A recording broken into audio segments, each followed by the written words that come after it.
to prevent stunting in Indonesia, especially for each region or province in Indonesia. We are very grateful to the participants who have enthusiastically participated in this webinar.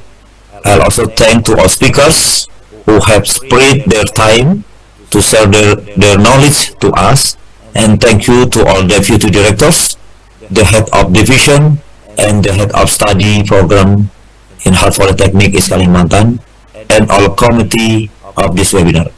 I hope that this webinar will provide many benefits, especially in updating information about lactation management for all of us. Amin ya Rabbal Alamin. Success for Harvard Polytechnic East Kalimantan, and thank you for today. Wassalamualaikum warahmatullahi wabarakatuh. Waalaikumsalam warahmatullahi wabarakatuh. Thank you for Mr. Supriyadi for your welcome speech for all of us. And now, welcome speech from Director General of Health Worker, Ministry of Health, Republic of Indonesia, and will be officially begin our webinar today. To the Honorable Dr. Gigi Ariyanti Anaya, MKM, time is yours. And greeting to all of us. Assalamualaikum warahmatullahi wabarakatuh. Shalom, Om Swastiastu, Nama Budaya, Salam Kebajikan. Distinguished Director of the Health Polytechnic East Kalimantan and all the faculty members, our guest speaker, all participants, ladies and gentlemen. First of all, let's praise Allah Subhanahu wa Ta'ala, the God Almighty, for all of His grace, so that today we can attend the international conference on lactation management held by Health Polytechnic of East Kalimantan. I share my gratitude and appreciation to all of the faculty members of the Health Polytechnic East Kalimantan for organization this seminar, which focus on important topic. Step up for breastfeeding, educate and support to prevent stunting in the first 1,000 days of life. Distinguished participant, the first 1,000 days of life is a golden period of growth and development of children, and period that determine the long-term development of intelligence. This period starts from when the baby is born and until 24 months old. Lack of the nutrition fulfillment in the first 270 days of life or pregnancy period can cause various health problems for the mother and baby. One of the health problems that affect babies is stunting, or short stature due to chronic malnutrition. Malnutrition is a global problem, including in Indonesia. WHO data estimate that 178 million children under 5 have problems with stunted physical and brain growth due to stunting. In Indonesia, the prevalence of stunting is quite high when we compare to other countries such as in ASEAN, and based on the Asian Food of the Nutrition Report 2021, the prevalence of the stunting in Indonesia 28% is better than Philippines 29%, but still higher than Vietnam 20%, Malaysia 20%, Thailand 13%, and Singapore 4%. Referring to the WHO standard, the target is to reduce the stunting prevalence by 40% in 2025 from condition in 2013. In addition, Indonesia also participates to achieve the Sustainable Development Goal, and we would like to eliminate all the malnutrition by 2030. In this case, Indonesia must accelerate the reduction of the stunting prevalence in children, under 5 become 19.4% in 2024. To overcome the problem of stunting and other diseases in Indonesia, the Ministry of Health conduct transformation of health system. There are 6 pillars of the health transformation: transformation of the primary services, referral services, health security system, health financing, human resources for health, and also health technology. The Ministry of Health strengthened the primary health services through community health education, primary prevention, secondary prevention, and increasing the capacity and the capability of the primary services. Education of the community in carried out through 7 main campaigns consisting on balanced nutrition, immunization, exercise, anti-smoking, environmental sanitation and hygiene, disease screening, and medication adherence. For primary prevention, the government at routine immunization, we will add from 11 into 14 antigen and expanding health coverage throughout Indonesia. Secondary prevention is implemented through increasing antenatal care for maternal and infant health, screening for stunting, and screening for the 14 disease causing of the highest number of deaths in its 8 target. In terms of increasing the capacity and the capability of the primary services, it is carried out through the construction of the new puskesmas in 171 sub-district, the provision of the 40 essential medicine, and the fulfillment of the primary human resources for health. Dear fellow lecturer and student, lactation play an important role in stunting prevention. Lactation provides nutrient and immunoglobulin to increase the baby immunity through breast milk, and hopefully through this conference, it will improve the knowledge of the health worker, the academy, student, and community regarding lactation management to prevent stunting in Indonesia. Finally, I would like to thank to all of the participants in this conference. This conference saw the participants of the Poltekkes Kalimantan Timur to support health system transformation, especially for the primary health services. And I'm sure the health polytechnic of the East Kalimantan will always contribute to the community to improve the health status of the Indonesia more for the global community. Thank you. Assalamualaikum warahmatullahi wabarakatuh. Waalaikumsalam warahmatullahi wabarakatuh. Thank you, Dr. Gigi Arianti Anaya, for officially begin our webinar today. Now to all the participants, our next agenda is presentation for our keynote speakers. But before our speaker give the presentation, I would like to say for all participants, you have to make sure your microphone is mute and your camera is on, so we can focus on our keynote speakers. And now please welcome to our moderator today, Dr. Dwi Prihatin Era, MKep SPK MB as the moderator. To Miss Era, time is yours.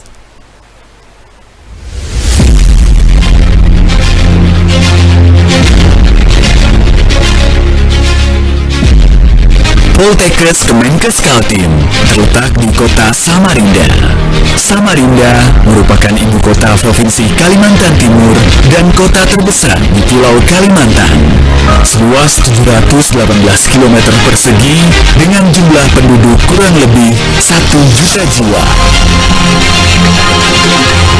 Politeknik Kesehatan Kementerian Kesehatan Kalimantan Timur sebagai satuan kerja Badan Layanan Umum mempunyai tugas pokok yakni menghasilkan tenaga kesehatan yang siap kerja, profesional, dan berkompeten.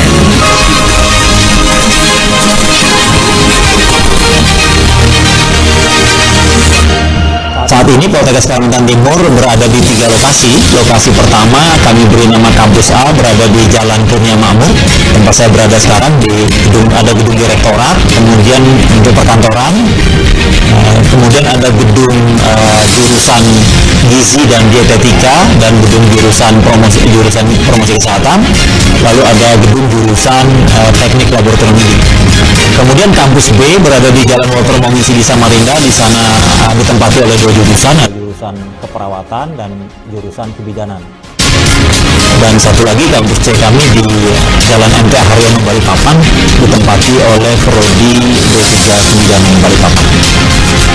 Poltekkes Kemenkes Kaltim telah terakreditasi B oleh Ban PT dengan nomor 61/SK/Ban PT /Akred/PT/4/2018. Saat ini Poltekkes Kemenkes Kaltim memiliki 5 jurusan, yaitu keperawatan, kebidanan, teknologi laboratorium medis, gizi dan dietika, serta promosi kesehatan. Dengan 12 program studi jenjang Diploma 3, Diploma 3 Keperawatan, Diploma 3 Kebidanan Samarinda, Diploma 3 Kebidanan Balikpapan, dan Diploma 3 Teknologi Laboratorium Medis. Jenjang Sarjana Terapan, Sarjana Terapan Keperawatan, Sarjana Terapan Kebidanan, Sarjana Terapan Gizi dan Dietika, serta Sarjana Terapan Promosi Kesehatan. Jenjang profesi, pendidikan profesi nurse, dan pendidikan profesi bidan. Poltekkes Kaltim juga merupakan satu-satunya institusi pendidikan kesehatan di Kaltim dan Kaltara yang memiliki prodi pendidikan jarak jauh, yaitu prodi PJJ Diploma 3 Keperawatan dan prodi PJJ Diploma 3 Kebidanan. Penambahan prodi lain terus diupayakan.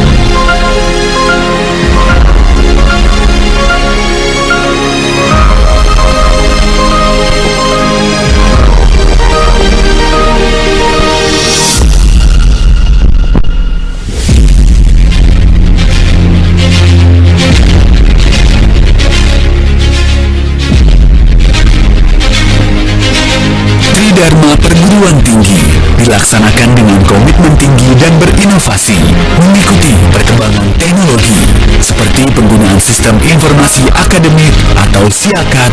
Pembelajaran dilakukan secara luring dan daring dengan kurikulum yang selalu dikembangkan. Jumlah penelitian setiap tahun mengalami peningkatan yang memuaskan. Pengabdian masyarakat yang dilakukan berdampak langsung ke masyarakat manfaatnya. Poltekkes Kemenkes Kaltim mendidik mahasiswa untuk memiliki karakter tangguh, peduli, jujur, dan cerdas atau talijudas.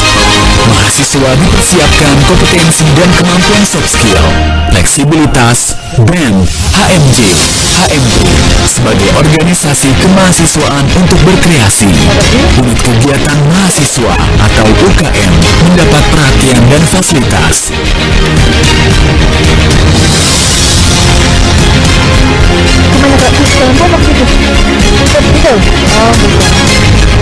Kerjasama yang terjalin dengan pihak lain terus ditingkatkan seperti study exchange. Layanan terhadap alumni didukung dengan sistem informasi legasi dokumen akademik atau SIDOKA dalam rangka menunjang kegiatan pembelajaran praktik dan mengasah kemampuan skill mahasiswa. Poltekkes Kemenkes Kaltim didukung dengan laboratorium terpadu. Beberapa laboratorium unggulan seperti mini hospital, ruang operasi, lab kimia, lab mikrobiologi, lab kuliner, lab OSCE, lab ANC,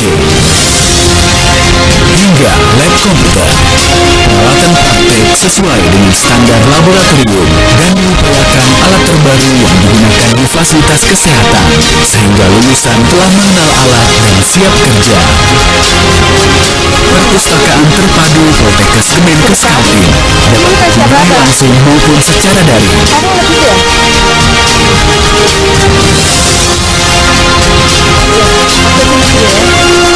Judul buku yang dimiliki lebih dari 1000 judul.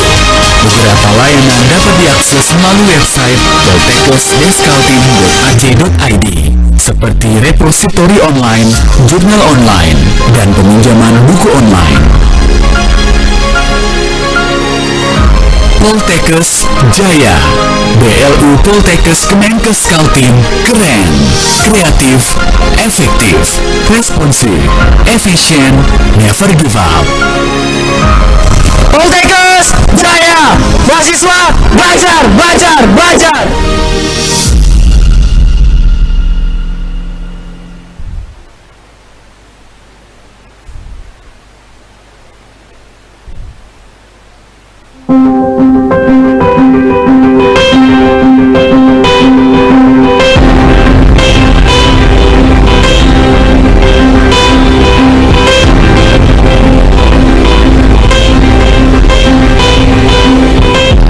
Bismillahirrahmanirrahim.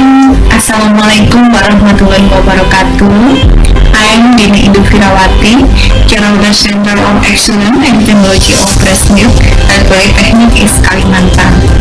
Center of Excellence and Technology of Breast Milk at Polytechnic East Kalimantan was formed to interaction of the health agency for the development and empowerment of health human resource on strengthening the internal quality assurance system.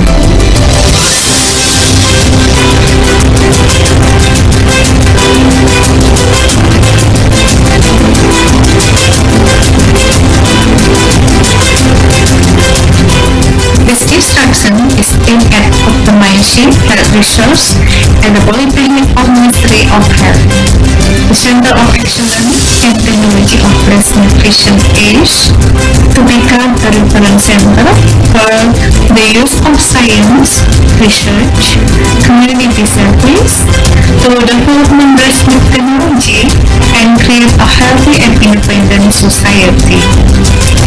The Center of Excellence and Technology of Breast Milk mission is to become a center for development of breast milk technology. The second, become a national reference in the development of standardized breast milk technology. The third, develop applied-based breast milk technology.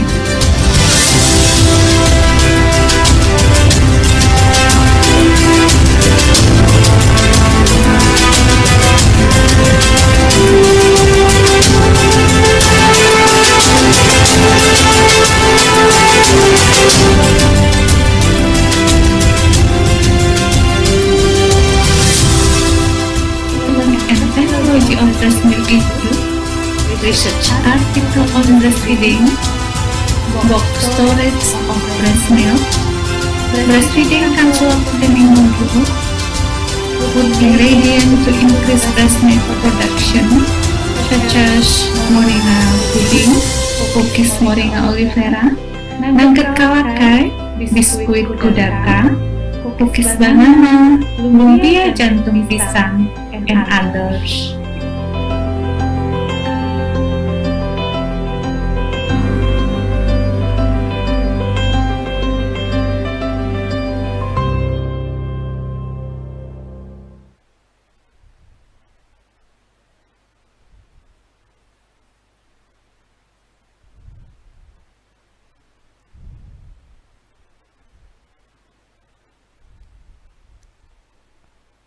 Okay, welcome to the second International Conference on Lactation Management. We welcome you from Samarinda, the capital city of East Kalimantan Province, with me, Dwi Prihatin Era, as the moderator. This conference is a virtual scientific meeting held in Zoom platform.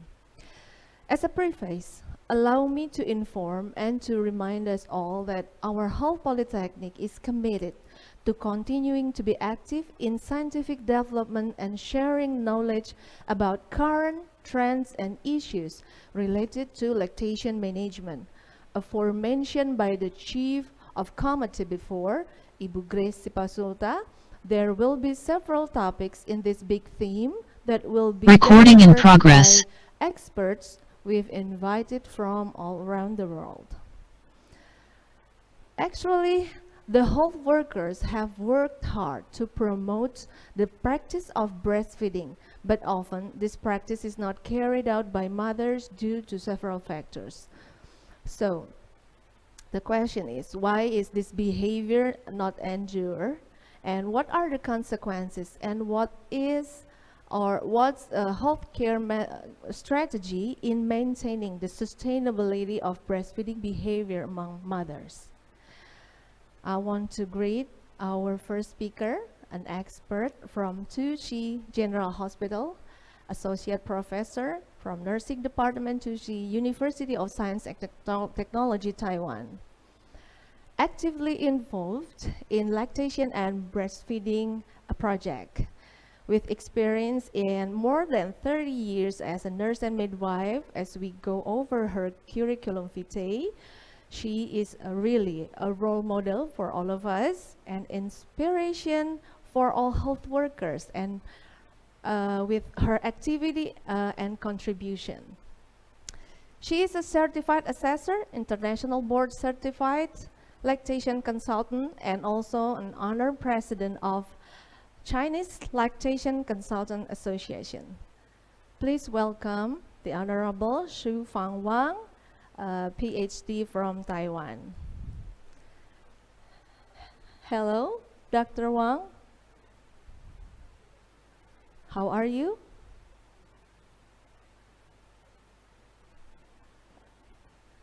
Okay. I'm sorry, but I cannot hear.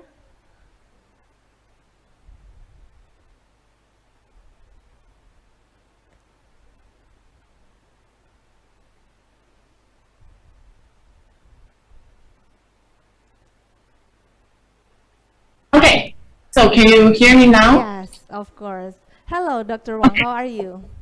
Hi, good morning, everyone. And thank you for the lovely introduction. And yes, I breastfed 3 of my children. I wish that can be kind of a role model.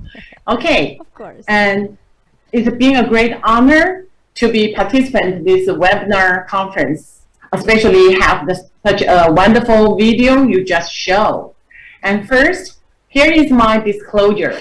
I have no conflict of interest for this activity. Yeah, with us, we have so many students here in this Zoom room, and they are ready to listen to your material. We please you to start your presentation, Dr. Wang. Okay, okay. And so, can you see my presentation now? Yes, I can see that. Can you see? Yeah. Okay, great. Okay, thank you. Okay, before I start it, I would like to give you some background about where I come from. Taiwan used to be called Formosa. It's a beautiful island, and it's very small, and located in the Northwest Pacific region. Compared to Indonesia, the domain of Indonesia is nearly 53 times the size than Taiwan. But even though Taiwan is really small and beautiful, you are more than welcome to visit me. And as the honored president of Chinese Lactation Consultant Association, allow me to introduce you the 3 stages of lactation support competency certification. And maybe a lot of you quite familiar with the IBCLC, which is an international board certified lactation consultant, founded in 1985. It's quite historical. However, 2015, we find out only the paper exam may not be fit into our culture. Therefore, we found a new competence certification. And if you are interested in these 3 stages, we provide for the different postpartum family needs. For the basic level, there will be a lactation assistant to help the mother. For the Chinese people, we have a special culture. It's called the doing the month. So during the whole month, you might need someone to accompany you. Then this person can certify as a lactation assistant. And someone like the student and me, we work in the hospital. You might have to certify like as the lactation instructor, or someone you like me, you really want to become the specialty, the expert in the breastfeeding field. So, and also to serve to the Chinese speaker in the worldwide. So you might like to certify as a lactation consultant. Different from the IVCOC, we're quite proud to say that we have, except the paper exam, we have the OSCE, the Objective Structured Clinical-Based Evaluation. So if you are interested in our certification, you might like to scan the QR code at the very end of my talk. Okay, let's back to the main talk for today. The golden standards in infant and child nutrition, according to WHO and UNICEF, you might heard many times in earlier today. The optimal breastfeeding is vital to the lifelong good health and well-being, not just for the newborn baby, but for the woman also. So how can we reach to the optimal breastfeeding status? There are three key points concepts. First, early initiation of the breastfeeding within 1 hour of birth. And then, exclusive breastfeeding for the first 6 months of life. Continued breastfeeding up to 2 years of life and beyond, with introducing the nutritional, adequate, and safe complementary food at the 6 months. According to the WAPA website, scaling up the breastfeeding can actually prevent 20,000 maternal deaths annually and 823,000 deaths for the children annually.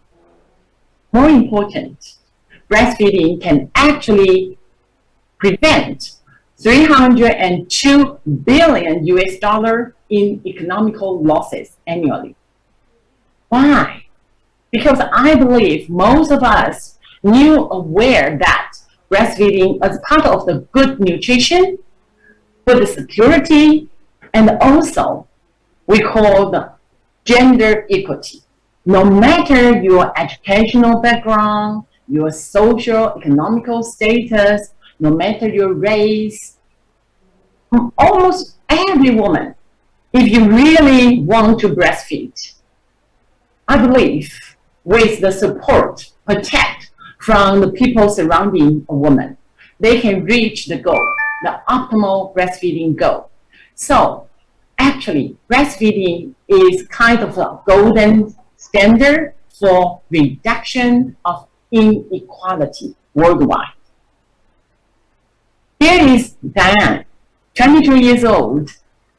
She decides not to return to the work because she really wants to keep the exclusive breastfeeding for the first 6 months. We need more Diane in Indonesia or in everywhere in Taiwan.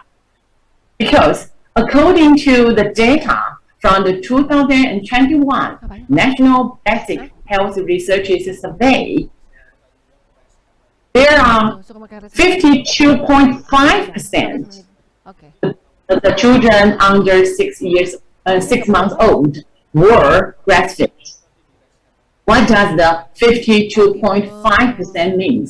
Of course, compared to my country, this figure is awesome to me. However, that also means only half of the 2.3 million infants they were breastfed. Behavior among mothers.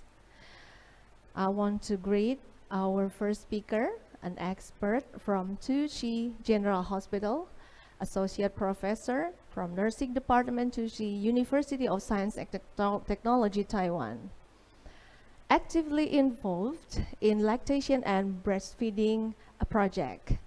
With experience in more than 30 years as a nurse and midwife, as we go over her curriculum vitae, she is really a role model for all of us and inspiration for all health workers, and with her activity and contribution. She is a certified assessor, international board certified lactation consultant, and also an honored president of Chinese Lactation Consultant Association. Please welcome the Honorable Xu Fang Wang, PhD from Taiwan. Hello, Dr. Wang. So can you hear me now? Yes, of course. Hello, Dr. Wang. How are you? Hi, good morning, everyone. And thank you for the lovely introduction. And yes, I breastfed 3 of my children. I wish that can be kind of a role model. Okay. Of course. And it's been a great honor to be participant in this webinar conference, especially have such a wonderful video you just showed. And first, here is my disclosure. I have no conflict of interest for this activity. Yeah, with us, we have so many students here in this Zoom room, and they are ready to listen to your material. We please you to start your presentation, Dr. Wang. Okay, okay. And so can you see my presentation now? Yes, I can see that. Can you see? Yeah. Okay, great. Okay, thank you. Okay, before I start it, I would like to give you some background about where I come from. Taiwan used to be called Formosa. It's a beautiful island, and it's very small, and located in the Northwest Pacific region. Compared to Indonesia, the domain of Indonesia is nearly 53 times the size than Taiwan. But even though Taiwan is really small and beautiful, you are more than welcome to visit me. And as the honored president of Chinese Lactation Consultant Association, allow me to introduce you the 3 stages of lactation support competency certification. And maybe a lot of you quite familiar with the IBCLC, which is an international board certified lactation consultant, founded in 1985. It's quite historical. However, 2015, we find out only the paper exam may not be fit into our culture. Therefore, we found a new competence certification. And if you are interested in these 3 stages, we provide for the different postpartum family needs. For the basic level, there will be a lactation assistant to help the mother. For the Chinese people, we have a special culture. It's called the doing the month. So during the whole month, you might need someone to accompany you. Then this person can certify as a lactation assistant. And someone like the student and me, we work in the hospital, you might have to certify like as the lactation instructor. Or someone you like me, you really want to become the specialty, the expert in the breastfeeding field. So, and also to serve to the Chinese speaker in the worldwide. So you might like to certify as a lactation consultant. Different from the IBCLC, we're quite proud to say that we have, except the paper exam, we have the OSCE, the Objective Structured Clinical-Based Evaluation. So if you are interested in our certification, you might like to scan the QR code at the very end of my talk. Okay, let's back to the main talk for today. The golden standards in infant and child nutrition, according to WHO and UNICEF, you might heard many times in earlier today. The optimal breastfeeding is vital to the lifelong good health and well-being, not just for the newborn baby, but for the woman also. So how can we reach to the optimal breastfeeding status? There are 3 key points concepts. First, early initiation of the breastfeeding within 1 hour of birth. And then, exclusive breastfeeding for the first 6 months of life. continued breastfeeding up to 2 years of life and beyond, with introducing the nutritional, adequate, and safe complementary food at the 6 months. According to the WAP website, scaling up the breastfeeding can actually prevent 20,000 maternal deaths annually and 823,000 deaths for the children annually. More important, breastfeeding can actually prevent $302 billion in economical losses annually. Why? Because I believe most of us knew aware that breastfeeding as part of the good nutrition, food security, and also we call the gender equity. No matter your educational background, your social economical status, no matter your race, almost every woman, if you really want to breastfeed, I believe with the support, protect from the people surrounding a woman, they can reach the goal, the optimal breastfeeding goal. So actually, breastfeeding is kind of a golden standard for reduction of inequality worldwide. Here is Diane, 22 years old. She decides not to return to the work because she really wants to keep the exclusive breastfeeding for the first 6 months. We need more Diane in Indonesia or in everywhere in Taiwan. Because according to the data from the 2021 National Basic Health Researchers Survey, there are 52.5% of the children under 6 months old were breastfed. What does the 52.5% mean? Of course, compared to my country, this figure is awesome to me. However, that also means only half of the 2.3 million infants they were breastfed for the first 6 months. 52.5%. Maybe it's good enough figure. However, in Indonesia, that's also representing a 12% decline since 2019. That's why we get together. We need more Diane. According to a study from the Eastern Indonesia, the researcher include 408 children aged of 6 to 24 months from the 14 villages. 61% of the sample, they were exclusive breastfeeding for 6 months. And the result shows 20% decreased stunting in the poorer household.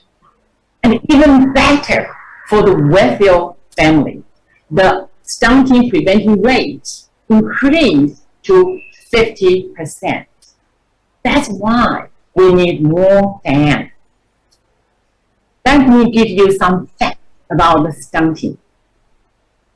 We heard many times earlier today, stunting is what happened to a children's brain and body when they don't get the right kind of food or nutrients in their first 1,000 days of life. How sad. Nearly 40% of children in the poor countries have their growth stunted by the malnutrition. This malnutrition can cause the brain development improperly.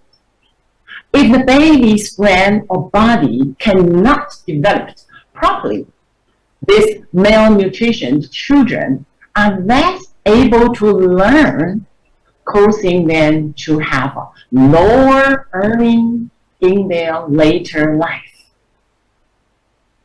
Now, I really like to invite every one of you, repeat after me in your heart.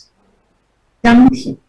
It's not just about being short or small. I invite you to repeat, to talk to your heart.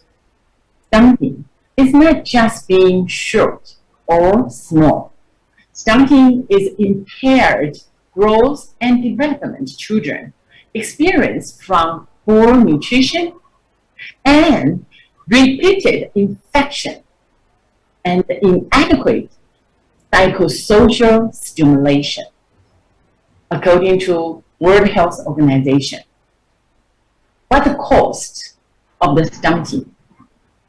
If the children in their first 1,000 days suffered from stunting, they will cost the short term, the middle term, and the long term results. From the short term, the stunted children are 4 times more likely to die than the children who were not. In the middle term, the stunting can reduce the IQ by as much as 11 points compared to the children who were not.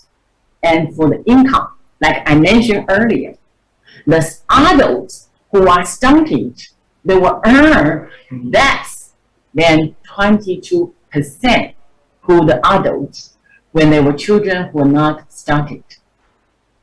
And for the long term, a stunting child, not just an individual issue, a stunting child, that's a national issue. Because stunting contributes to losses in GDP as high as 60% in a country like Ethiopia. Maybe the same situation will be like in Indonesia. That's why we get together. President Joko set a loyalty goal of significantly reducing the prevalence of stunting from 24.4 to 40% of the children by the time he completes his second term in 2024. That's the data I Google and find out. I wish, I bless this loyalty goal can reach earlier than 2024. What excited. If the government, if the president make the wish and say the word, then I think it's kind of an experiment for all of us, because the cycle of stunting the children now is a cycle. When the children grow up, become the young girl, one day the young girl get pregnant, they will continue this kind of a malnutrition, then giving birth an underweight baby. The circle will run and run and run.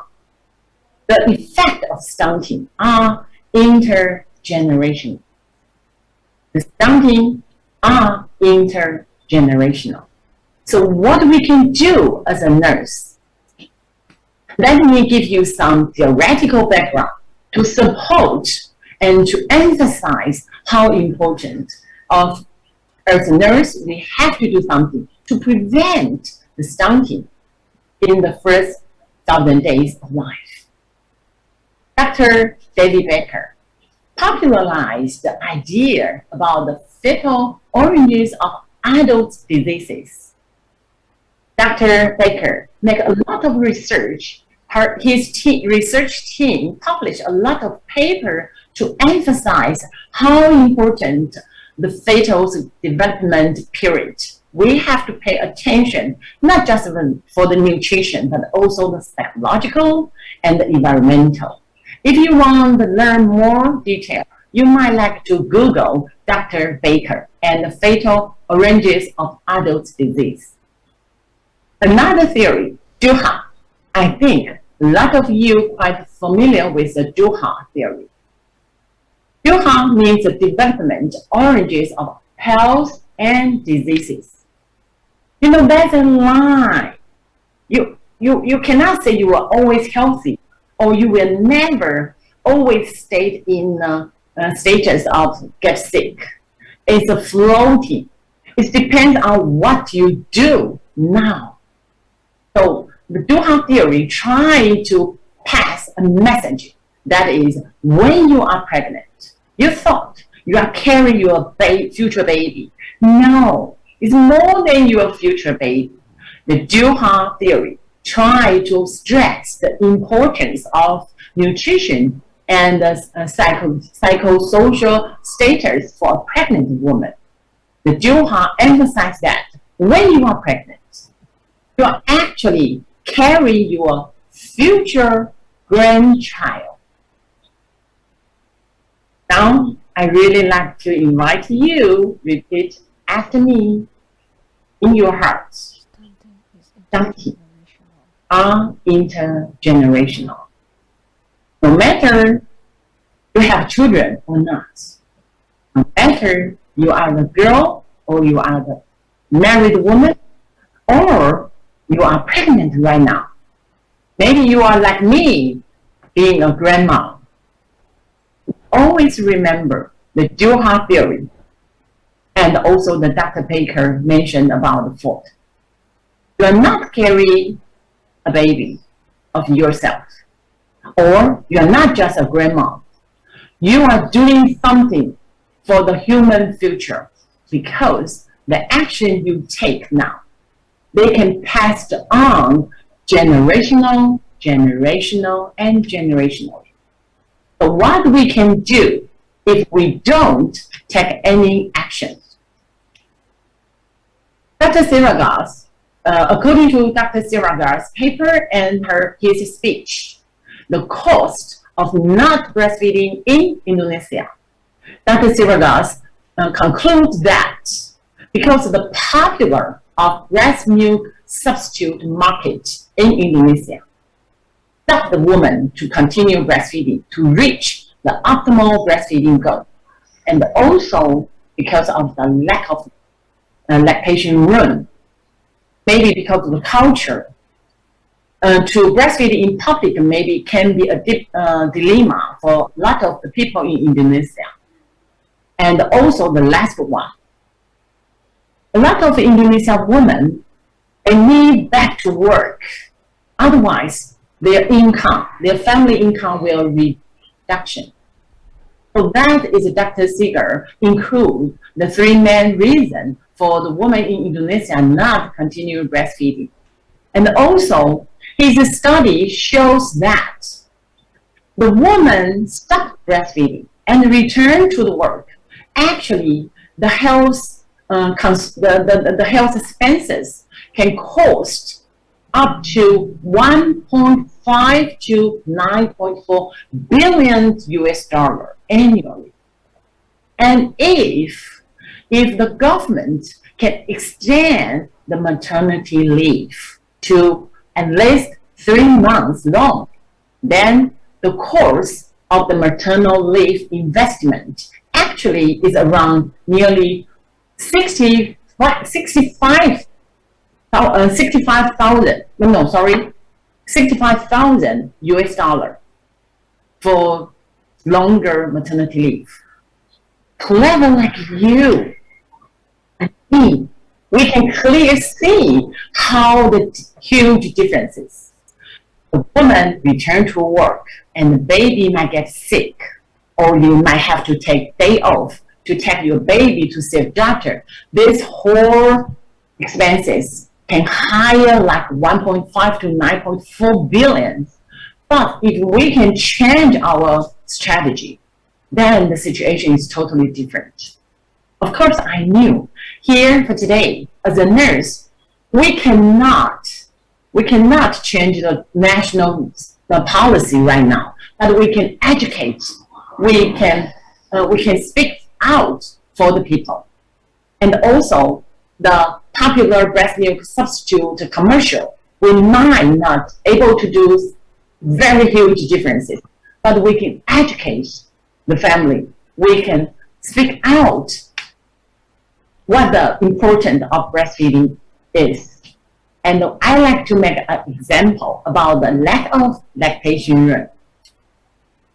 In the photo I just took, and I think maybe a week ago. This is my student. We just have a meeting, afternoon tea, in the park. And you can see her baby need breastfeeding. And what she did. As simple as that. A scarf. We only need just a scarf. Of course, as a nurse, we can educate the public. Breastfeeding is nature. Breastfeeding mother is beautiful. Breastfeeding family, they are doing something good for the human future. If we can change the public thoughts, then maybe we don't need a lactation room. All we need is a beautiful scarf. Cover the mother and the baby. So, every US $1 spent on reducing stunting in Indonesia generates 48 US dollar return in economical situation. Won't you say that is the best investment of preventing stunting? So take action now. Maybe we can write an email to the government. Start action now. Maybe we can open the antenatal class and show the mother how we can breastfeed in public or in the workplaces. Just need a piece of scarf. The power of the first 1,000 days. We mentioned many times, what does the 1,000 days mean? Start from the day you get pregnant until your children's the second birthday. May I quote the Lady Mistral, the winner of Nobel Prize in Literature 1945. We are guilty of many errors and many faults. But our worst crime is abandoning the children, neglecting the fountain of life. Many of the things we need actually can wait, but the children can't. Right now is the time, because the children's bones are being formed. His blood is being made, and his sense are being developed. To the children, we will never say later or tomorrow, because for the children, this man is now, is today. So let's take some action. What the nurse can do in promote, protect, and support breastfeeding to prevent stunting for their first 1,000 days. Let's focus on the pregnancy period. I would introduce you from the physical, psycho, and social demand. Educate and support a pregnant woman. Eat properly, eat well. Here I'm saying that eat well doesn't mean really nice, expensive food, but properly. We have to educate a pregnant family how to buy the adequate food, which will include rich in the folic acid, iron, calcium, zinc, protein, vitamin C, and fiber. Of course, you can have some meat, chicken, or red meat, but not just always need meat, rich in the iron and protein. And you can take like a vegetable, like a cauliflower, like a cabbage. That's all rich in iron, calcium, and protein. So we have to accompany our pregnant family how to choose the foods, demonstrate to them, and how to eat well. Because the pregnant women are actually forming the future of the children. From the psychological part, we knew what does the health mean, not just the physical, because the psychological part can have a huge impact to the physical healthy status. So we have to educate and support a pregnant family. What we can do to increase a pregnant woman meet her happy chemical, to increase the dopamine, serotonin, oxytocin, and endorphin, which can keep the mother in a positive feeling. That will increase the positive effect for the food we take. The exercise we do can boost the healthy effect. Let's try to make the pregnant woman keep calm and beloved. It's simple. Say something nice. It's simple. Always ask, how are you today? It's simple. Just pay attention to a pregnant woman's mood. Reach out and hold her hand. Then she can feel cared, loved. Because theoretically, the psychological nutrition can actually influence the mother's pregnant result called intrauterus memory. According to the scholar Hacker and Len, their study shows that newborn does respond to perinatal stimulation and maternal voices by the autonomic and neuronal. So what exciting, just simple, encourage, support a pregnant family, talk to the baby, touch the belly, and meditate with the mother. That the mother can increase the serotonin, the oxytocin, we call love hormone. For the environmental part, I'm so sad to tell you, I think you all agree, our ocean is poisoned, air is poisoned, and all the instruments we use, the colorful plastic, and also the vegetables, the food we eat. Remember, because of the whole globally warming or globally environmental damage, more pesticide used, then our vegetable can be poisoned. What we can do to protect our pregnant woman from the environmental poison? Maybe it's not just for the pregnant woman. Actually, it's for the everyday, everybody. We have to reduce use of the one-time instrument. Try to use the cup instead of the plastic one. Try to cooking at home and not take out. Use a lot of paper bags or plastic bag. So if we can take action, everyone now, you actually contribute to prevent stunting in the future. Are you with me or not? If you are, please knock your door, knock your head, and put your hand on your heart and say, yes, I will try to take some action. I will reduce to use one-time use instrument. Everyone reduce one-time use instruments, and the world can be totally different.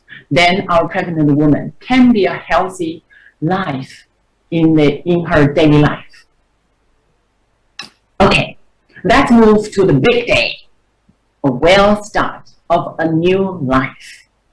With a vaginal birth, you can get your first probiotic. According to the scholar, they make the research and shows that if the newborn be vagina delivered, then the vaginal microbiome can introduce to the newborn. Normally, it's lactobacillus, which is good for the newborn's gut development. However, in another hand, if the baby actually by cesarean section, then the newborn will contact the skin flora. Normally, it's quite often is a staphylococcus. Staphylococcus is abnormal to the newborn's gut microbiome. So that will be totally different healthy outcome. Once the newborn first contact the negative microbiome, then they can cause a lot of diseases. They will increase the risk of the diseases such as atopic, asthma, or allergic. So, what we can do to protect our pregnant women have a good or positive delivery method and can cause a good positive result for the baby's future? What we can do to help maintain or make sure the pregnant woman can have a vaginal delivery? Anyone have any idea what we can do? Let me introduce you that I, as a midwife, I always promote and support our pregnant family do the inspiration movement together twice a day, and each time just 3 minutes. So everyone, would you please standing up? Would you please stand up now? Anyone? Stand up now and follow my video and do some exercise, inspirational, and then you will understand how important for the pregnant mother.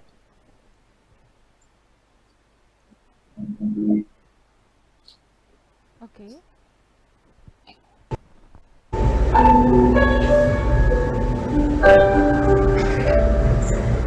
Sacred, Squat, perfect, talk, wonderful, bend, beautiful, press, secret, squat, perfect, meditation, wonderful, go up, beautiful, press up, journey of a make rocking,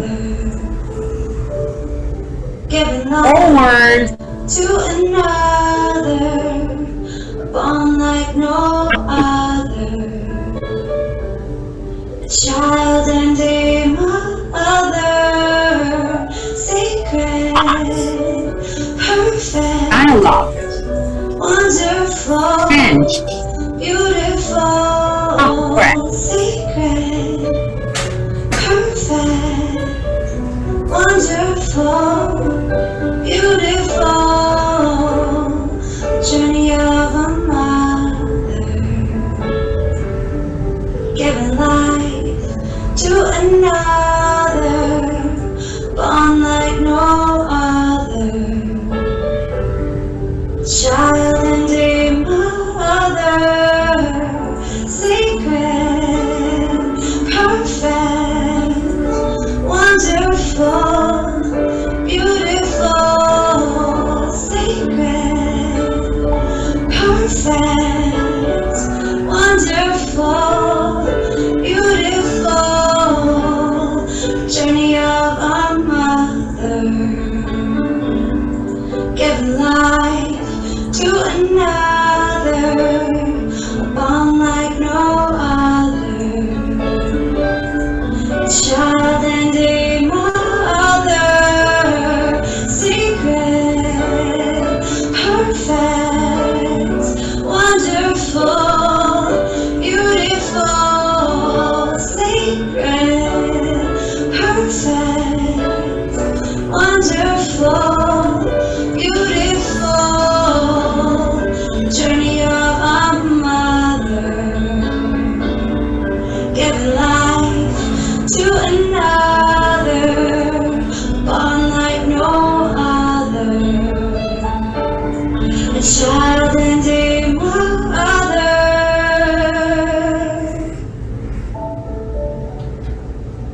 love yourself, love the others, make a wish, practice every day. Sacred, perfect, Talk to your sitter, wonderful, stop your, beautiful, please appreciate your breath. Does everyone exercising? Does everyone exercise? Okay. Here you can have you can scan the QR code. Actually, you can practice at home or you can share with your pregnant mother. It's very simple, but actually 3 minutes. A lot of mothers, they feel exhausted, especially for the couple. Okay. Pregnant, it will emit the happy chemical and do some physical activity to strengthen your core muscle and to communicate with your fetus, and then try to maintain the vaginal birth. And then after that, welcome a new life to our world. What the nurse can educate and support to prevent stunting. Let's focus on the first day to the age of 2 of children. Also, I would like to share from the physical, psycho, and social domain. Now I would like to introduce you that maybe you are very familiar with. So I want you to pay attention to what the newborn can do to reach the nature first breastfeed.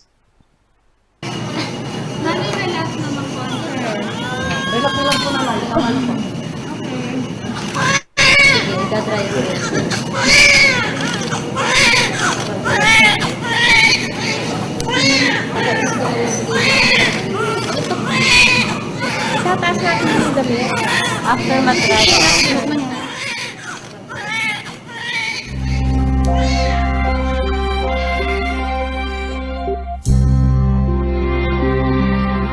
Sana'y di magmaliw ang dati kong araw, nang munti pang bata sa piling ni nanay. Nais kong makulit ang awit ni nang mahal, awit ng pag-ibig habang ako'y nasa duyan. Sana'y di magmaniw ang dati kong araw, nang munti pang bata sa piling ni nanay. Nais kong maulit ang awit ni nang mahal, awit ng pag-ibig habang ako'y nasa duyan. Sa aking pagtulog, nalapit ang himbing. Ang bantay ko'y tala, ang tanod ko'y bituin.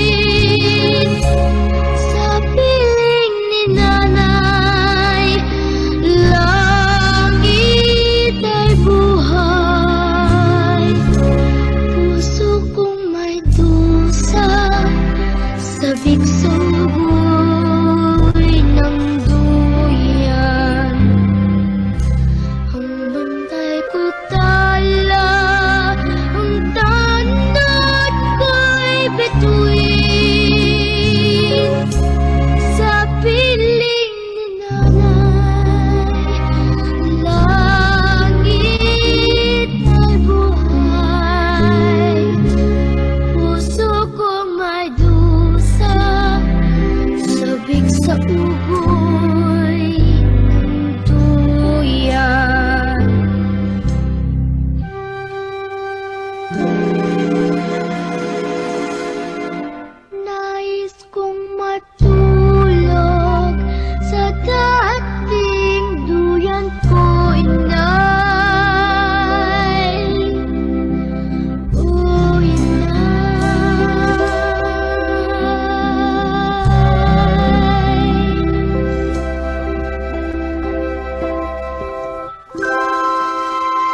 what a lovely scenario. I don't know the early skin-to-skin contact rate in your country, but in Taiwan, there are quite few mothers. They can actually, according to the WHO, keep the skin-to-skin contact until the baby starts his first breastfeed. I think that's a kind of nature. You can see from the video, the stepping reflex, the trunk reflex, the rooting reflex, the bobbing skin reflex. Why we need so many reflexes as a newborn? Because that's the nature for the newborn, to reach, to find out their ability, to help themselves to survive. The baby can actually reach the breast and start the first breastfeed naturally. I don't know the prevalence in your country about the skin-to-skin contact, but as a nurse, we have a responsibility to foster a friendly situation for the pregnant, for the delivery family, to have as long as they want to maintain the early skin-to-skin contact. So the baby will learn and imprint the very first imagination and won't forget forever. So that's what the nurse can do. We just provide a friendly environment to help the couple. They can stay together and they can accompany each other until the baby has the first breastfeed. Now, that is a physical and psychological part. And I would like to give you some theoretical background. Again, the parenting B theory that I proposed from 2017 and about what we knew about the physical mechanism. The baby suckling gives the signal to the breast, and the breast receives the stimulation and pass to the hypothalamus. Then the pituitary will secrete either prolactin or oxytocin. That is the physical mechanism. However, our brain perceives many different kinds of stimulation that influence the mother's mood, and it also influence what the pituitary will respond to secrete what kind of hormone. So I propose the importance of birthing experience and the bonding the mother and the relatives can connect, and also the backup support from the health professional, from the family, from the community, and also from the workplaces. And that is another topic. And now, today, I would like to focus on the break. All the mothers need to take the break. Or maybe I should say, everyone needs a break. Here, the break, I propose that including 4 domains: breastfeeding, relaxation, exercise, coaching, which include breathing in the mindfulness status, reflection combined with healing touch and self-dialogue, and the exercise from the head, neck, shoulder, arm, hand, to relax yourself. And last one, compression. Compression based on the traditional Chinese medicine, the acupuncture point. I love you. It's total 5 acupuncture points related to the milk law. Okay. Then I would like to provide some evidence. The evidence of mindfulness meditation, according to the research paper, through the MRI brain scan, confirmed that how the brain actually changes in the 8 weeks when practicing mindfulness meditation. Even though someone who never heard about the meditation or never practiced about the mindfulness. However, the research shows that for the cognitive The 8 weeks practices can improve the attention span, the body awareness, can increase the creativity, and also to help the decision making and emotional regulation. And for the psychological parts, the practice meditation of mindfulness, they can decrease the depression and the anxiety and the emotional directly reactivities, the impulse, and also they can improve our behavior regulation and also can help our self-compassion and altruistic behavior. Don't blame ourselves. Just do our part. Accept who we are. That's the benefit of mindfulness meditation. That's the theoretical background for me to propose the break. So, the more I talk, the more you forgot. However, if I take you to practice, then they will become your memory.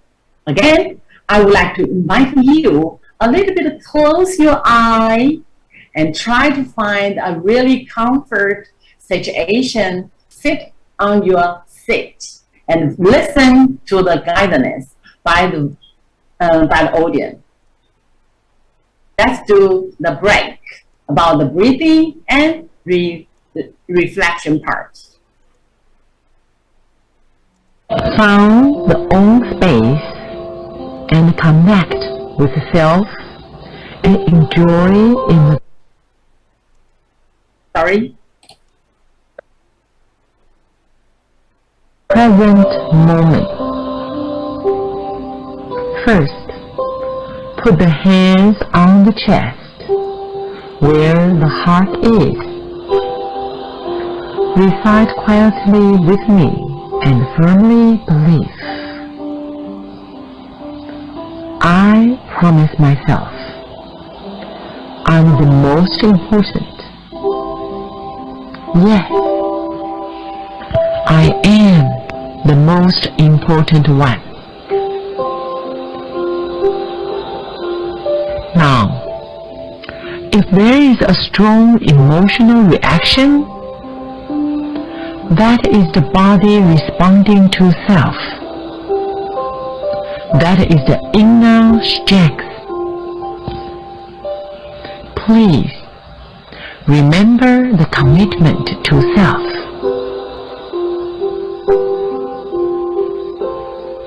I am the most important in my life.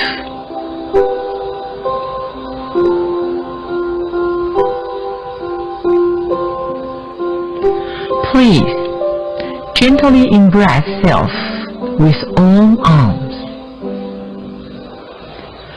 Embrace self tightly and feel the true warmth of being with. Tell the inner child who lives in the oh my, I am me. I am the unique one. Embrace self tightly and feel the true warmth of being with. I am loved and cared for.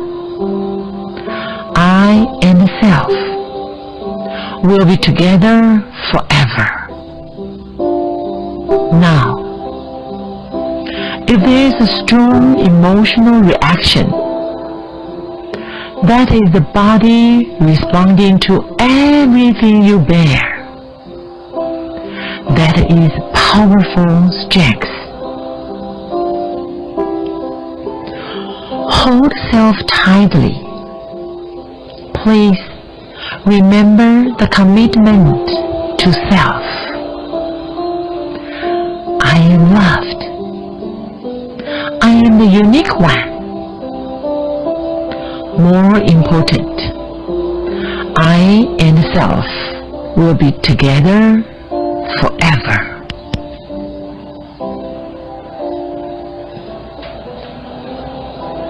Now, relax and move naturally downward to support the breath. Recite quietly with me and firmly believe. I love and accept my present self. I believe in the nature of life. I nurture myself with love and joy. I can perform my wit, my courage, and my self-worth. I am relieved from the past. I am safe. I accept all kinds of feelings and experiences in my life.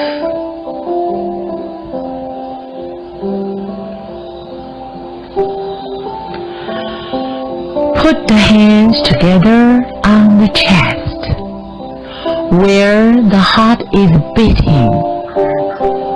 Recite quietly with me and firmly believe. I know that I am important and I am unique. I accept all aspects of myself. All that is past can be forgiven. I'm flexible and comfortable with any situation. I thank my body. I admire every experiences of my life. I enjoy life every day, every moment. Therefore, I'm satisfied and I'm secure. I am peaceful and powerful. I have the right of choice. I am a decision maker. I choose my own life. I knew my wishes will eventually come true because I love the energetic self now, and I love you.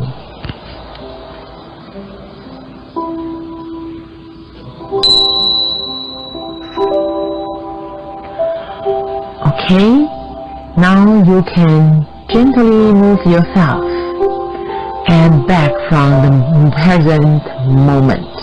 The practice has ended now. Okay, now you can back to the present moment. Everyone needs a break. No one can force a woman to breastfeed, just like no one can force a baby to suck. Only when the mother and the children, they want to. So the woman and the mother are the center. Sorry, the woman and the child are the center. So we have to protect them from the poison. Then also we have to support them in love. Protect the brain. Encourage the mother to do some meditation and take the deep breath just once a day. Change her mind. Then you can change her behavior and found because the third part of the exercise, because if we really want to reach the optimal breastfeeding, exclusive 6 months and continue breastfeeding to the year of 2. That means if the mother feeds like 10 times a day and 30 minutes per time, that means in total 6 months exclusive breastfeeding means nearly 54,000 minutes for a woman to maintain a good lunge arm or a correct position. That will cause the rotator cuff tenderness. It's also known as a frozen shoulder. If we want to hold well, correct lunge arm position. And also, want to carry the baby, then they will have a carpal tunnel syndrome. That is quite often for the pregnant woman. So we have to support and educate the exercise can benefit the mothers from stopping breastfeeding earlier. According to the scholar Fabreo, 2017, generalized the exercise benefits. The exercise can increase the circulation and anti-aging. Also, strengthens our muscle. More important, the exercise can increase the appetite to prevent a lot of diseases, heart disease, diabetes, hypertension, and etc. So the exercise actually are really important for the health. Here, not just for the baby, but also for the pregnant, for the breastfeeding mothers. They can boost in the happy chemical, and they can have a better sleep. Sleep is really important for the breastfeeding mother, and also reduce the stress and the exercise. That means increase happy chemical, the oxytocin, the prolactins secretion, and also then can improve the self-confidence. Here is the QR code. You might like to scan, then you can see the detail for the different kind of exercise, especially designed for the breastfeeding family. Here, I will just demonstrate one. It's really important and really simple, but the rest, you might like to scan the QR code, then you can see the more. Okay, now we demonstrate for shoulder and arm exercise. Standing naturally and relaxed. 1. Inhale and raise your arms, palm facing down and cross. 2. Exhale and open your arm outreach to the side. 3. Inhale and arm curved inward 90 degrees. Keep it the shoulder wide.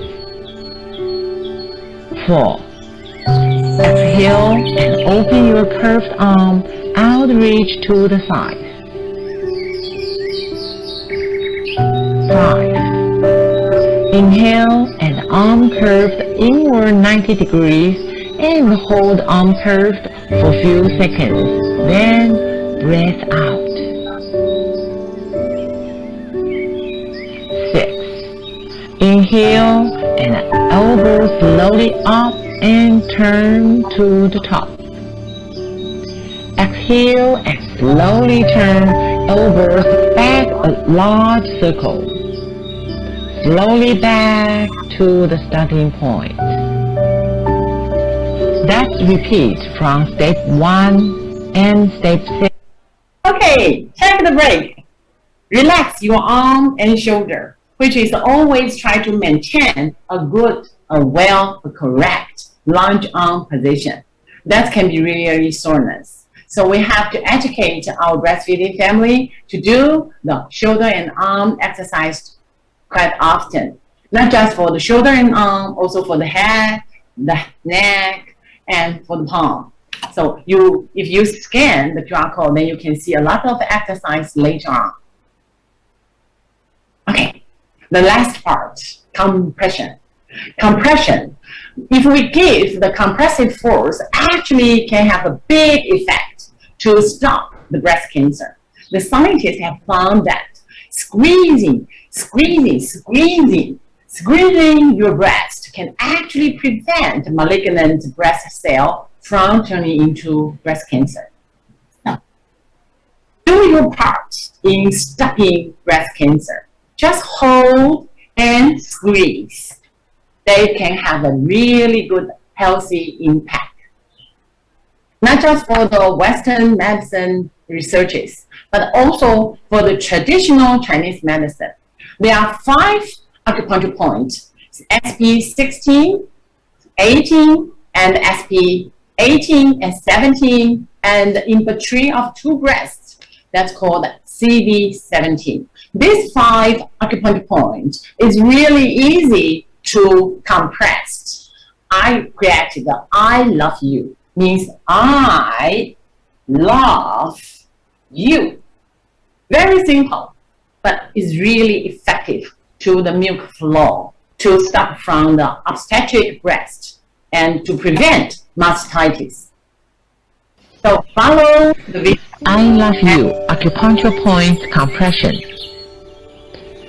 Eye compression.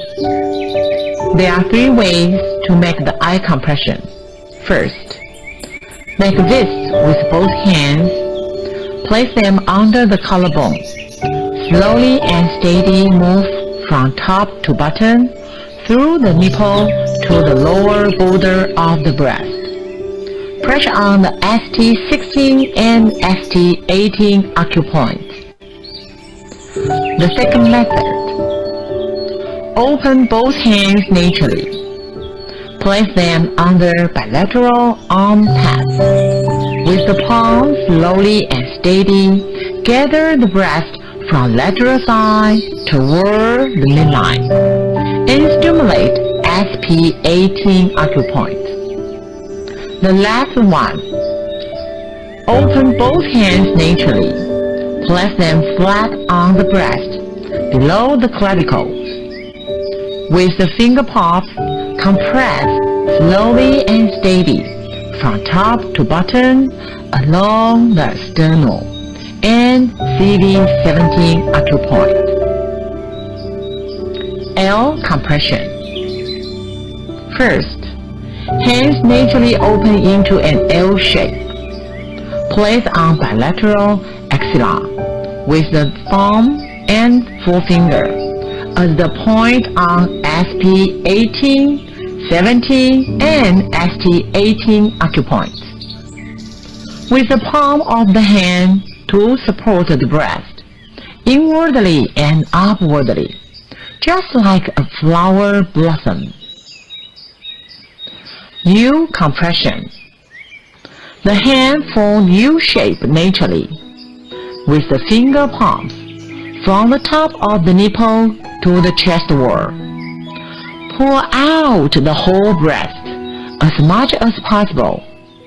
In this way, to relieve the pressure of the lactating glands against the chest wall. This is the I love you acupuncture point compression practices. Listen to your body.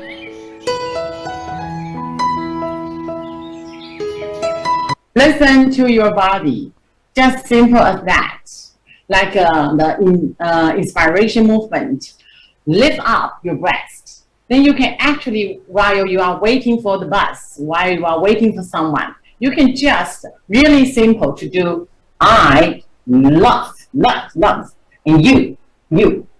Lift up your breast from the traditional Chinese medicine. It's really benefit for preventing breast cancer and also to improve your milk flow production. Okay, that's what I'm going to share with you for today. In conclusion, what the nurse can step up for breastfeeding to prevent stunting, just simple by the education we did and support the atmosphere we forced. For the pregnancy period, a well start for the pregnant woman. Educate them. Choose the proper foods, rich in iron, calcium, protein, vitamin C, zinc, and fiber, such as cauliflower, cabbage, and meat. And also try to support the pregnant family to say something nice, just like how are you, to care about the pregnant woman's mood, meet their happy chemical, serotonin, oxytocin, and endorphin. And also everyone, not just for the pregnant family, everyone, including you and me, try to protect our earth healthier. Try to stop using the one-time use instruments. Then our ocean, our air can be clear again. That is what we can do to promote breastfeeding, to prevent the stunting. And try to encourage the mother to do some inspiration movement. Strength the muscle tone, and also to inspire the inner wisdom, and then can maintain or help the pregnant go into a natural, normal vaginal delivery. Then the baby can introduce the positive microbiome. And then, welcome to the world. So what the nurse can do to establish a well start for a newborn baby. Early skin-to-skin contact. There's no time limitation. What the nurse have to do is fostering a friendly environment and helping, educate the family to maintain the early skin-to-skin contact at least till the newborn have their first breastfeed done. And also, breastfeeding is a long way to go, 2 years and beyond. So we have to educate how the breastfeeding family to take the break. All the time, take the breathing in and breathing out. Anytime they can take a 2 minutes or 5 minutes meditation and pray, tell themselves, I am self. I am not alone, and I am unique. I am the master of myself. And then, nurse, we have to educate the exercise, the head, the neck, the shoulder, to release the stress, to increase the circulation. And last one, the Chinese medicine, acupuncture points. It's not just for the breastfeeding, it's also for a healthy woman. Because we believe there's no happy family if there's no happy woman. So that is the talk for today. Let's take the break and remember, we are unique beings. We are unique human beings.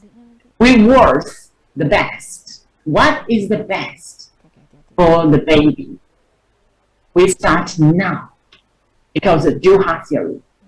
Now take the action after the class. Then you can change the world. Thank you very much. That will be the talk for today.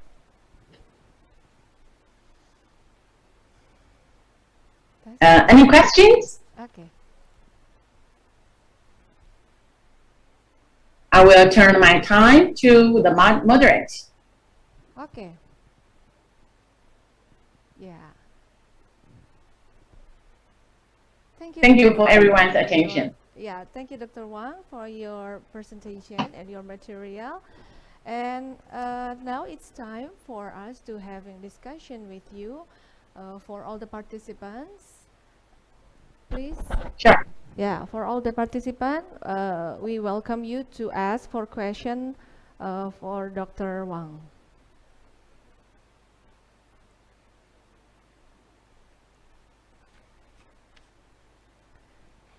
Any question? We'll wait for the questions from participants, Dr. Wang.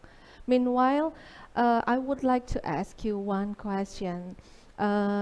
It's seemingly that you have a lot of experience in supporting a woman with breastfeeding with her children. Will you please share your experience and educate mothers in a developed country like Taiwan? Okay, and thank you for the wonderful questions. As first, I would like to sorry for the cultural differences. I never visited Indonesia. I wish I could someday. And I believe that we have a lot of cultural differences. In Taiwan, I am the midwife and I'm the IBCLC. So I teach in the university most of my time, but also I have my personal breastfeeding and midwife clinic in the hospital. And for me, it's quite surprise kind of, because most of the time the mother will come, the breastfeeding, the pregnant family, they will come to the antenatal check together. I mean, the mother and the partner. And I will ask them what they are concerned about, and I will answer their concerns. And always I will do some practical and subject such like the inspiration motion. I will ask the couple to back up the mother and do the exercise in front of me. Then I can make sure they can perform after they leave the clinic. For the pregnant, for the breastfeeding family, I will always try to invite the partner to carry the newborn and help the baby put on or carry the baby to the breastfeeding mother. That is, for me, is really important part, because if I don't demonstrate how the husband can help, most of the time, the woman, they will, include everything. They carry the baby, they launch on the baby, they're breastfeeding themselves alone. And the husband, they will just, sit next to the pregnant woman, the breastfeeding mother. So that is really important to me, to invite, to include the partner, the family, the husband into your education part, and not just talking. Always remember, carry the real, manipulate the real dollar to ask the husband to carry, to help, how to put it in the right position for the cradle hold or the sideline breastfeeding position. So that's really, I think it's really important to practice in advance. And also, if they postpartum, they have some difficulty for breastfeeding, I will always invite the family into my clinic, because a mastitis or obstetric milk duct sometimes can cause by the quarrel happened just yesterday with the family. We call the moon lead mastitis. It's not just really infected, but a bad moon, obstetric, the mother's milk duct. So always invite the family into the clinic when you are teaching, when you are educate. That's a really important part from my point of view. I wish I could. Is that clear to your question? Yeah, I think that's clear enough. And listen to your answer. I think the culture everywhere in the world is almost the same. That we have actually to educate not only the mother but also the husband and the extended family. Am I right? Yeah. And how about the breastfeeding in public? Well, in Indonesia, the government already makes some policy that public place need to build a lactation room for mothers to breastfeed in public. Okay, that's good. That's awesome. Yeah. Yes. I think that's. And in Taiwan, we used to call lactation room, but now we change to nursery room, because sometimes. Maybe for the bottle feed family, maybe the bottle may be breast milk, or the bottle actually inside is a formula. And no matter what inside of the bottle, I think they all need a space to look after their young. So we change to nursery room. So even you are not really lactating, you still can use that unique space. Okay, we have one question from a student maybe, or lactation practice. She asked, does giving food in the form of rice or solid food that is chew by the mother first will affect the child growth and development? Okay, now I'm totally with you. Actually, we are all kind of the same culture. It's the same in Taiwan. Used to the elder, they like to chew first, kind of help the young the young baby, they can have a more better digestion. And here, now we try to educate the elderly not to do that. But we want, this is not means bending them, because actually when you chew the spread, sometimes actually can help the digestion. But if the person who has some kind of infective diseases, they might pass on to the children. So here we are not encouraging them, but we will try to educate them the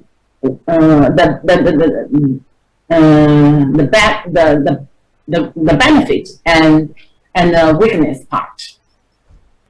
Okay, thank you for the answer.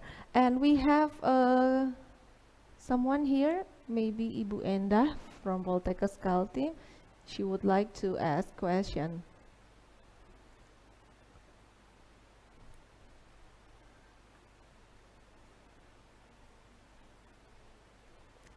Silakan Ibu Endah. Okay. Thank you for the opportunity that has given Mrs. Era. Good morning, Ms. Wang. That was a great presentation. Based on your presentation, and I have some questions. Number one, regarding IBCLC, for you, what should we prepare to participate in IBCLC? And number two,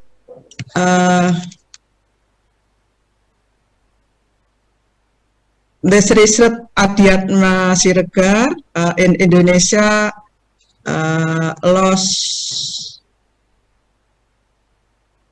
until 9.4 billion about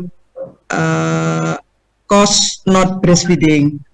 In condition in Indonesia, formula milk should friendly from shop until supermarket, showing that many people still consume formula milk as substitute for breast milk. In Taiwan, what are the effort to stop the circulation of formula milk? All right. Thank you for your two wonderful questions. First, about how to become the IBCLC, I believe you should, in Indonesia, they have a country coordinator. It's really easy. You just type IBLCE, then you will find your country coordinator.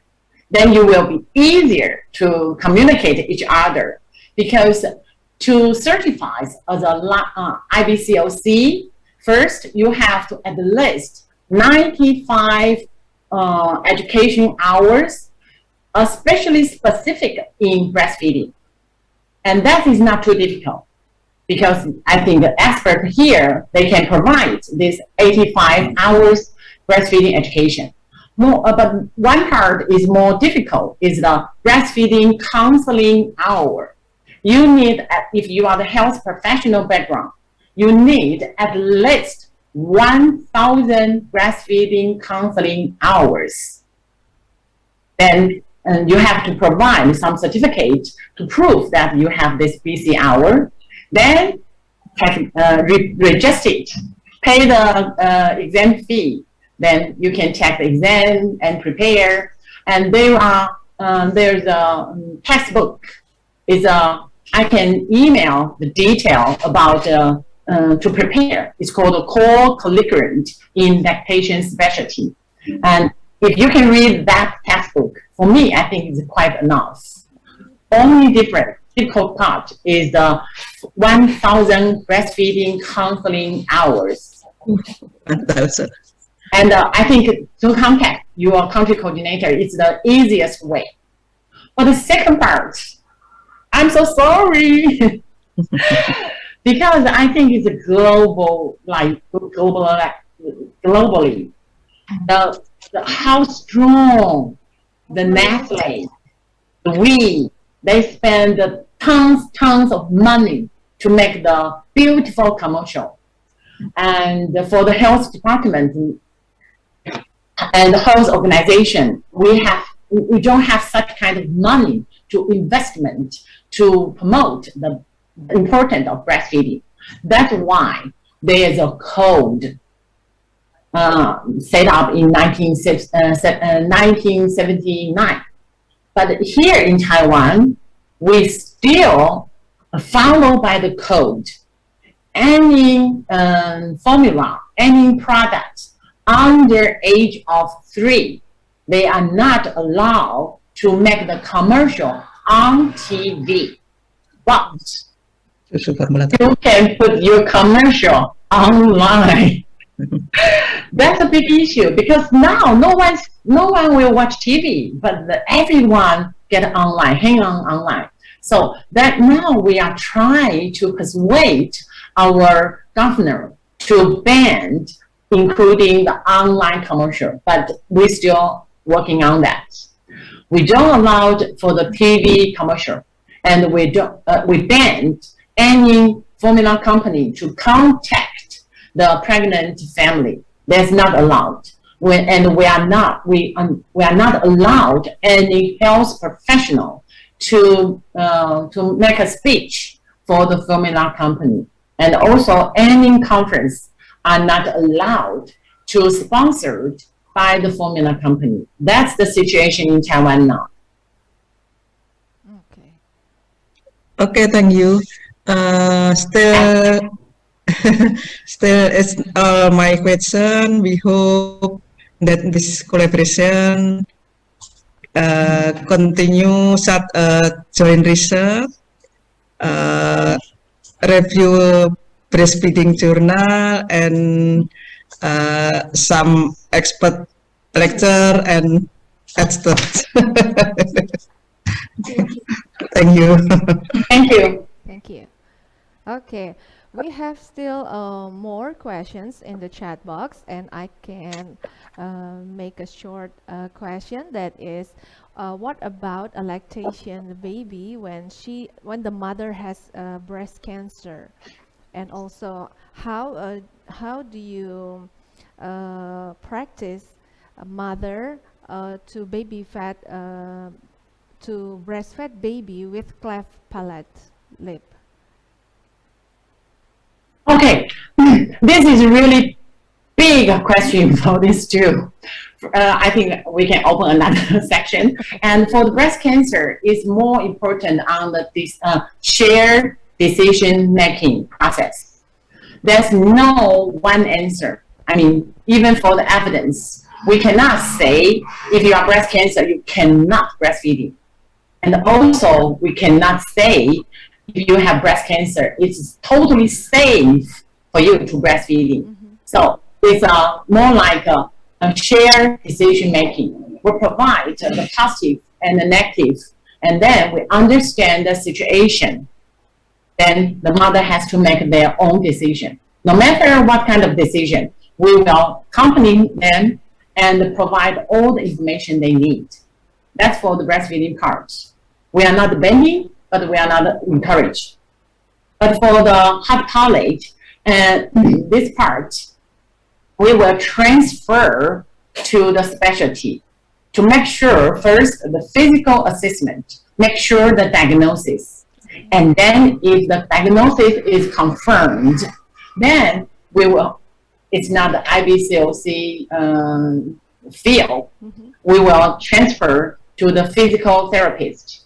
And same, we will accompany the mother every time when they do some physical therapist section, and try. And the other part will be the same like the others. Like if the baby have the difficulty to latch on, no matter with or without hot pellet, so we will try to find a different way. Use the gravity, or we can use some instrument to help them with it. So first important is we have to make sure the diagnosis, and that is not the lactation consultant can do. So we have always transfer in time. And during the whole treatment process, we were always there because they will also consult the lactation consultant to make sure the breastfeeding goes well. Is that? Okay, that's clear, Dr. Wang.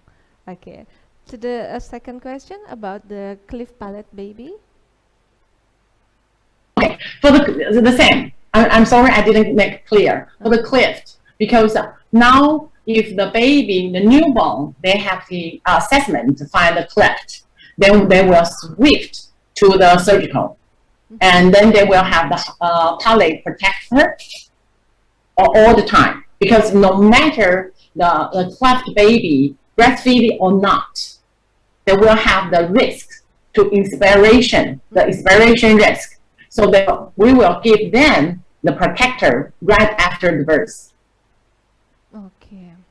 Okay, your answer is very clear. Okay, is there another question? Okay, here is one question. How to create bonding when a newborn is born to a mother who is suspected of having COVID infection, hepatitis, or other infectious disease? Oh, no, I don't know the situation in your country, but here, almost any kind of infective diseases infected by the mother, there's not contraindication for the mother to bonding together. I mean, no matter the mother have the hepatitis, no matter the mother have the cough, no matter have the COVID-19 positive, so the baby can be latched on they were the the same. The treatment, there is no special treatment. They just like a normal family. They living in together, they breastfeeding by demand. Because we believe if the mother have the hepatitis, then the baby will have the HBIG within 24 hours. And then in that kind of situation, treatment, so the baby should be safe. And also for the COVID-19 positive, the mother will start the treatment and with the masks on and clean, wash your hand very often, every time hold the baby. So it's the same for the protection strategy and also combined with the treatment. So there's no special strategy or intervention, a way of keep the mother and infant apart from. So they will always remain together in Taiwan. Okay. All right. Just one more question, because there are lots of questions here, and I'm happy to have questions. Happy with your here and share your experience. Okay, and now one question is about some regulation the Taiwan government has about adolescent mother in breastfeeding. Okay, you mean young mother? Yes, maybe. Age younger than 20? Yes. Okay. Our teenager mother pregnancy rate actually is quite few. It's it's not high, and we actually don't have a special law or act to protect the teenager mother breastfeeding. But we do have some act to protect the teenager learning rights. So if the mother decided to carry her baby while she's still in a school learning process, so the teenager mother, they can take the maternity leave, and they can take the breastfeeding break every day, twice a day. So we don't have a special program to promote or to protect the teenager mother keep breastfeeding. But we try to protect the teenager mother's personal rights, the learning rights, And also we have some compensation for the teenager mother for her nutrition and for her loss if she has to take the maternal leave from the work or from the school. Yeah, because teenager mother we can see as maybe a mature age of having another responsibility of having baby. I think you are right that we need to protect their rights in learning about how to raise a baby as part of her new life. Okay, thank you, Dr. Wang, for your coming here. I think all of that statistic, your exercise, your dancing with us, and then relax time really is a complete package for all of us here, and we can thank you enough for having here with us. Untuk semua partisipan, jika Anda merasa bahwa kehadiran Profesor Dr. Wang di sini sangat berharga, saya minta untuk memberikan clap reaction, tepuk tangan reaction. Please give Dr. Wang clap reactions. Okay.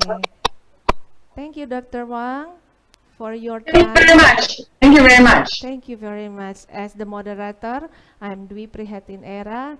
Say thank you to you.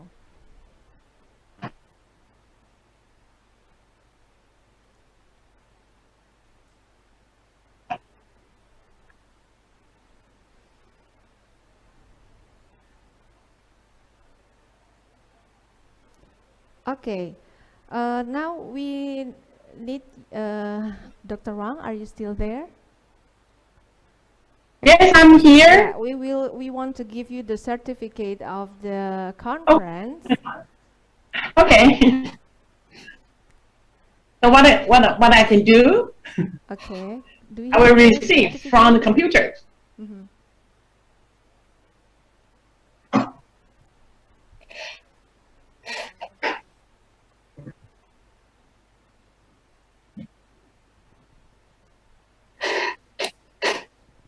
Copy.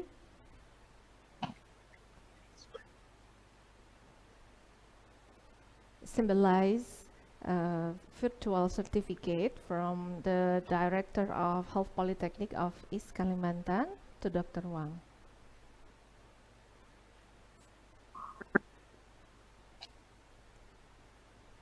Thank you, Mrs. Wang, for attending our conference today. We hope to see you at another conference. Thank you.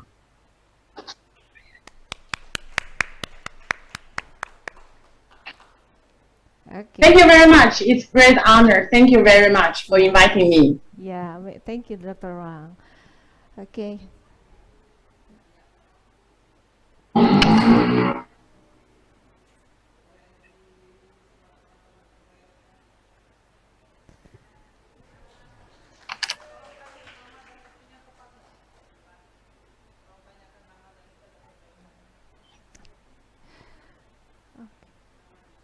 Okay, we thank you for Dr. Wang, and now we can close your